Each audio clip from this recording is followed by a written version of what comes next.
In this video, I'm going to show you how you can install VLC Media Player on your Windows 11 operating system. If you're new to this channel, please subscribe and click the follow button to be updated with our latest upload. First of all, what is VLC Media Player? VLC Media Player is a free and open source, portable, cross-platform media player software. Using VLC, you can play videos or audios on your Windows 11 operating system, and it has many good features. So, open your browser and search for VLC download. The first link that appears will be from videolan.org. I'm going to click on this link. Once the website is open, you will see the Download VLC button. Click on this arrow button. You can select specifically for which Windows operating system you want to download VLC Player.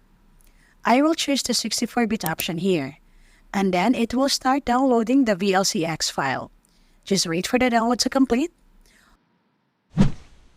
Once the X file is downloaded, click on it. Click on Run to start the installation of VLC Media Player. On the next window, click on Next, then click on Next again, and leave everything as default. So this will be the location where VLC Media Player will be installed. Just leave it as default and click on Install. This will start the installation process, which will only take a few seconds. Now click Finish. VLC Media Player is successfully installed on my Windows 11 operating system. You can see the VLC Media Player icon on my desktop. On the last window, leave the checkbox checked. Click Continue.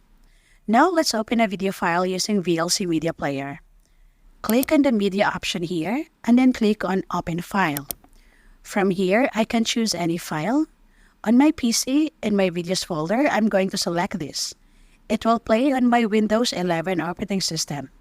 This is how you can download and install VLC Media Player on your Windows 11 operating system.